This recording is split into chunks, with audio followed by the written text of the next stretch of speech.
প্ৰথমতে অসম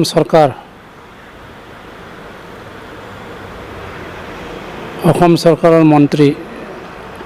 ডক্টৰ হিমন্ত বিশ্ব শৰ্মা তেখেতলৈ মই অশেষ অভিনন্দন জনাইছোঁ। তেখেতৰ বলিষ্ঠ পদক্ষেপতে অসম দৰ্শন এই আঁচনিটো প্ৰৱৰ্তন কৰা হৈছে বুলি মই গম পাইছোঁ। সেইকাৰণে তেখেতক মই এই সন্দৰ্ভত পোনপ্ৰথমতে অভিনন্দন শুভেচ্ছা জ্ঞাপন কৰিছোঁ, ধন্যবাদ জ্ঞাপন কৰিছোঁ। লগতে মুখ্যমন্ত্ৰী মাননীয় সৰ্বানন্দ সোণোৱাল তেখেতলৈ মই শুভেচ্ছা আৰু দীৰ্ঘায়ু কামনা কৰিছোঁ নৱবৰ্ষৰ কাৰণে। আৰু আমাৰ এই অসম দৰ্শনৰ দ্বাৰা যিখিনি পৰম্পৰা ধৰ্মীয় অনুষ্ঠানবিলাক আপগ্ৰেডেশ্যন কৰাৰ কাৰণে, বিকাশ সাধন কৰাৰ কাৰণে আঁচনি ধৰিছে, আৰ্থিক অনুদান সাহায্য দিয়াৰ কাৰণে ব্যৱস্থা ৰাখিছে। ইতিমধ্যে প্ৰত্যেক জিলাত নাইবা সমষ্টিত নামঘৰৰ পৰা ইত্যাদি অন্যান্য পৰম্পৰা ধৰ্ম অনুষ্ঠানলৈ পইচা দিয়াৰ কাৰণে, আৰ্থিক সাহায্য দিয়াৰ কাৰণে ঘোষণা কৰিছে। আৰু এলাকৰ পৰা যিমান পাৰে 10 লাখ লেখে, সেইটো ভাল হৈছে। কিন্তু ইয়াৰ সন্দৰ্ভত এটা নটিফিকেশ্যন স্পেচিফিকেলি ব্ৰহ্ম মন্দিৰক দিয়া নহ'ব বুলি যিটো ইয়াত স্পেচিফিক গাইডলাইন দি নটিফিকেশ্যনত আহিছে, সেইটো ময়ো কিছু দুখ প্ৰকাশ কৰিছোঁ। এইটো গভৰ্ণমেণ্টে মডিফাই কৰিব লাগে, এইটো মেনশ্যন কৰিব নালাগে। এইটো মেনশ্যন কৰিলে ব্ৰহ্ম ধৰ্মক দিয়া নহ'ব বুলি যদি মেনশ্যন কৰে, তো অন্যান্য ধৰ্মকো দিব নালাগে বুলি মেনশ্যন কৰিব লাগে। যেনে কালী মন্দিৰক দিব নালাগে, দুৰ্গা মন্দিৰত আমি নিদিওঁ, লক্ষী মন্দিৰত নিদিওঁ, বিভিন্ন ধৰণৰ মন্দিৰতো নিদিওঁ বুলি চব মেনশ্যন কৰিব পাৰি। কিন্তু স্পেচিফিকেলি ব্ৰহ্ম মন্দিৰক দিব নালাগে বুলি কোৱাটো উচিত হোৱা নাই। হয়তো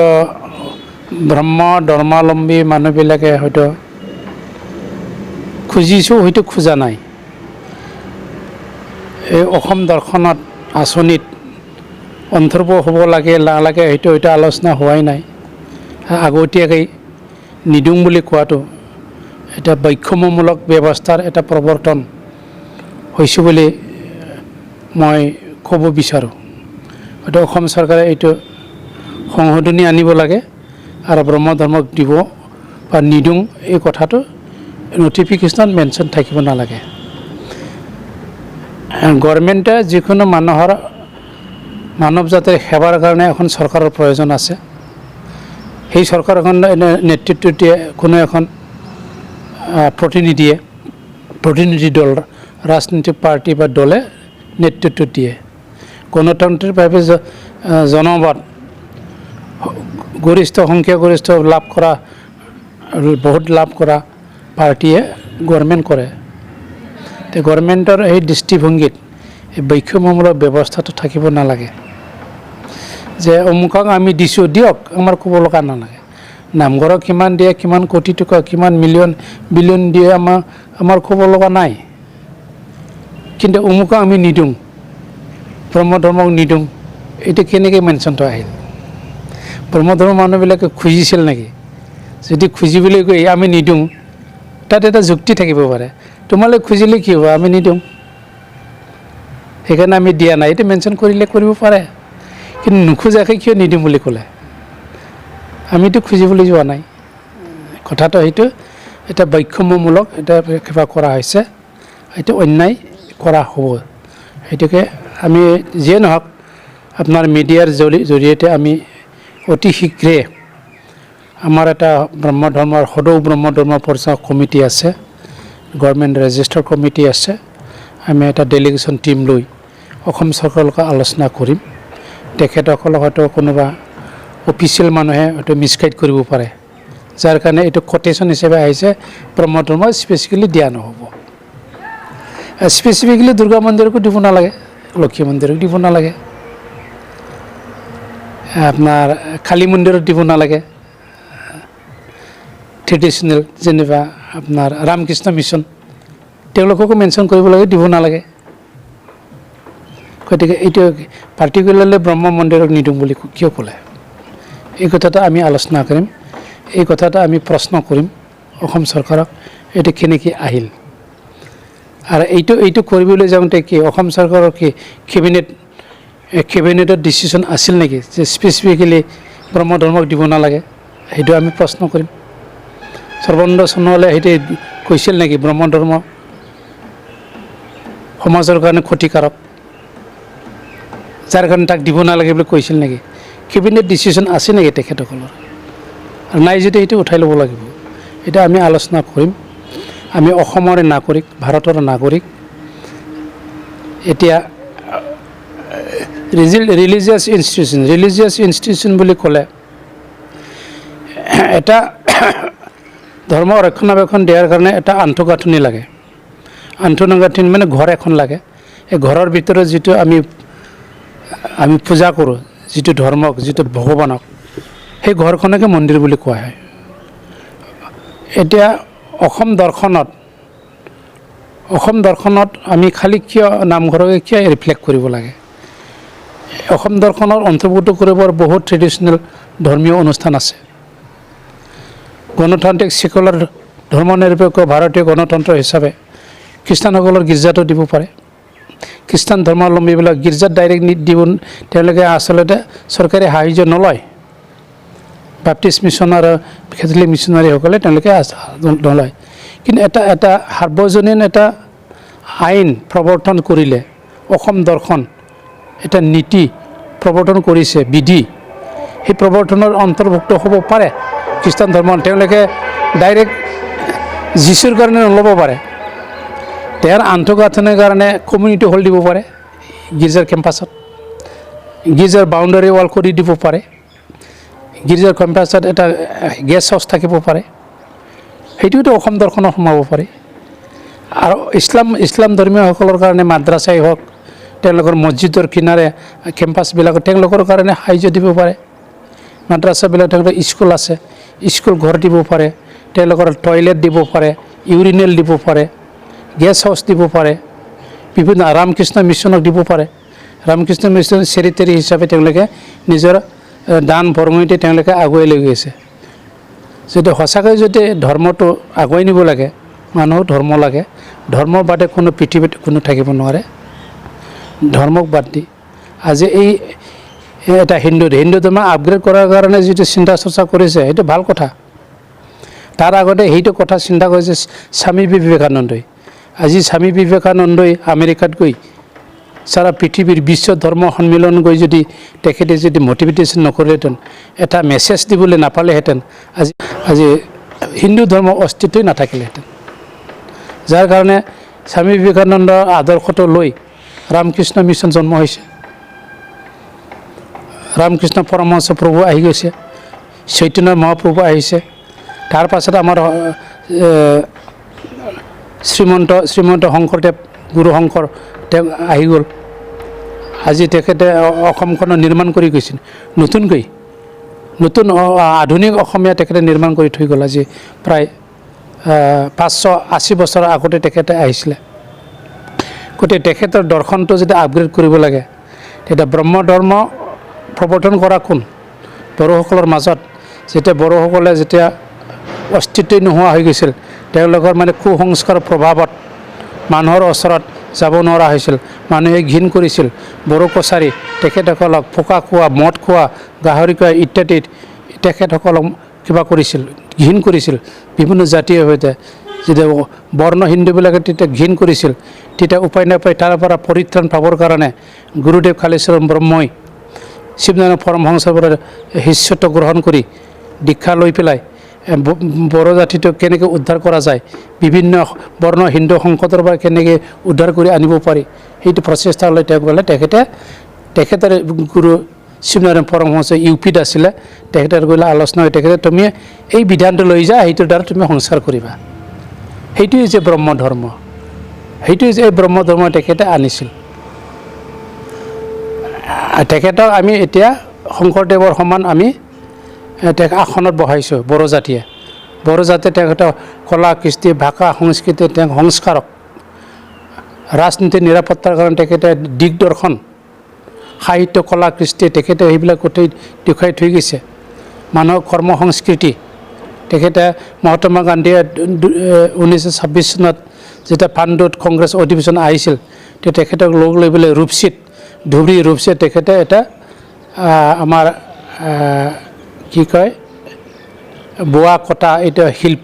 শিল্পৰ এটা উদ্যোগৰ এটা প্ৰদৰ্শন দেখুৱাইছিল দখনা কেনেকৈ ৰুব লাগে কেনেকৈ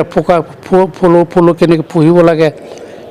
ইন্দি চাদৰ কেনেকৈ কি কৰিব লাগে ইয়াৰ এটা প্ৰদৰ্শনীত মহাত্মা গান্ধীক দেখুৱাইছিল গুৰুদেৱ কালীচৰণ ব্ৰহ্মই ৰূপসীত সেইকাৰণে আজি আমি ৰূপসী বিমান বন্দৰটো গুৰুদেৱ কালীচৰণ ব্ৰহ্মৰ নামত নামকৰণ কৰিব লাগে বুলি আমি দাবী জনাই আহিছোঁ গতিকে গুৰুদেৱ কালীচৰণ ব্ৰহ্ম এজন ডাঙৰ সংস্কাৰক হিন্দু সনাতনৰ কাৰণে মূল সাকু মূল উদ্দেশ্য সেইটোৱে হৈছে সনাতন ধৰ্ম এই সনাতন ধৰ্মটো কেতিয়াৰ পৰা আহিছিল ত্ৰেতা যুগ ৰামৰ সময়ৰ পৰাই আহিছিল ৰামে বিপদৰ সময়ত সংকটৰ সময়ত তেখেতে মহাযজ্ঞ কৰিছিল যজ্ঞ আহুতি কৰিছিল এই যজ্ঞ আহুতি সনাতন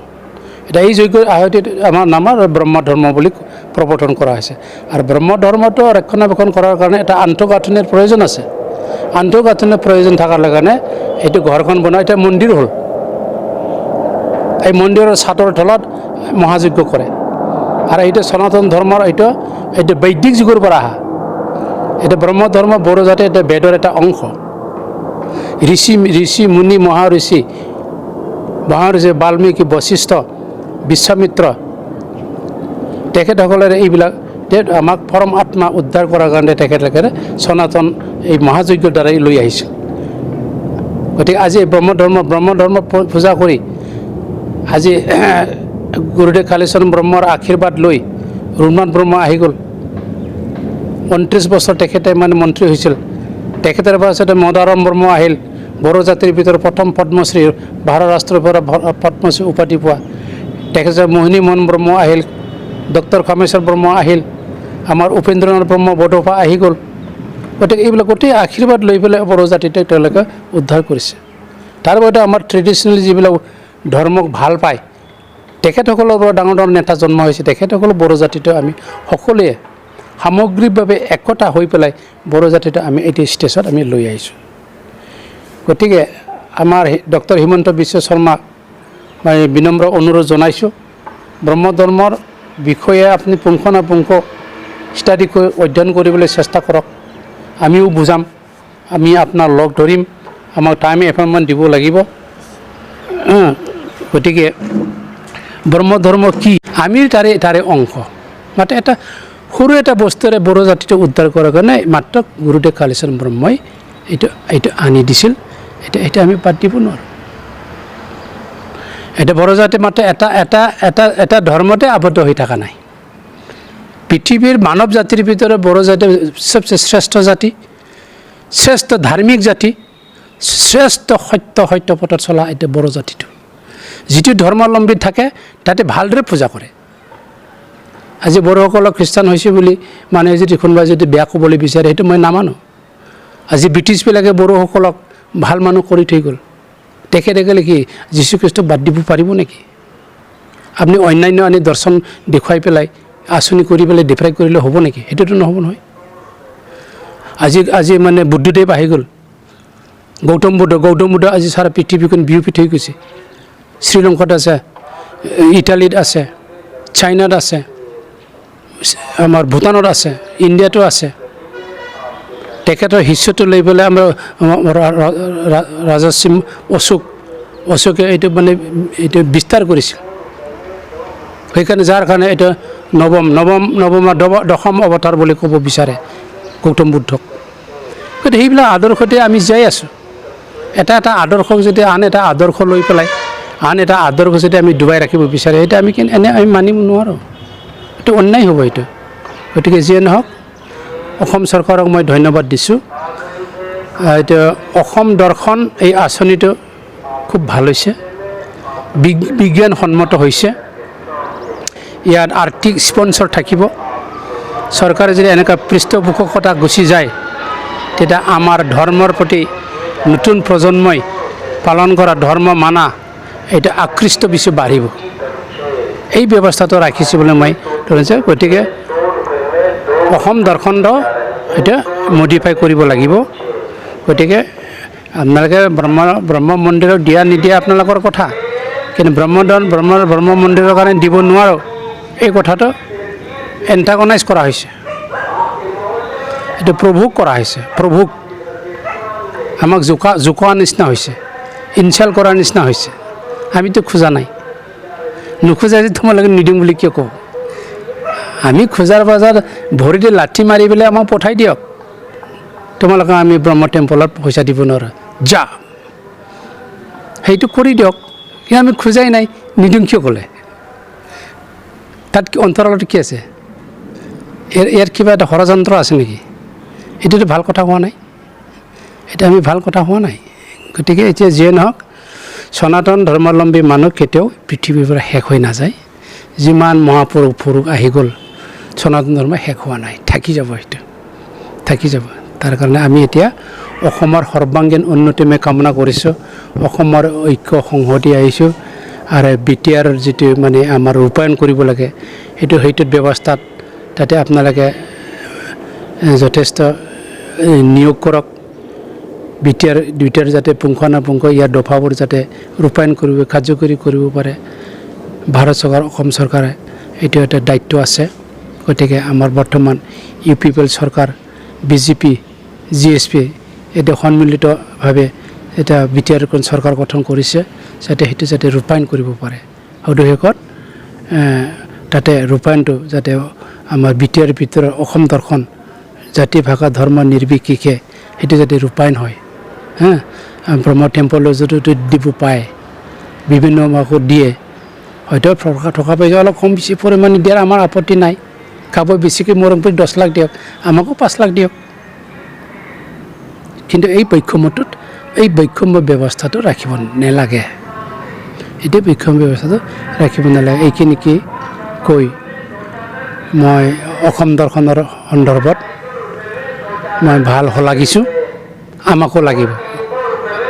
অসম দৰ্শনৰ অধীনত আমাৰ ব্ৰহ্ম ধৰ্মৰ আঁচনিবিলাকো সোমাব লাগিব এটা মই অনুৰোধ জনাইছোঁ আৰু তাৰ কাৰণে আমি অতি শীঘ্ৰে চৰকাৰৰ লগত আলোচনা কৰিম আৰু চৰকাৰৰ লগত আলোচনা কৰিবৰ কাৰণে সদৌ ব্ৰহ্ম ধৰ্ম প্ৰচাৰ কমিটিৰ পৰা এটা প্ৰতিনিধি দল যোৱাটো ভাল বুলি মই কামনা কৰিছোঁ ধন্যবাদ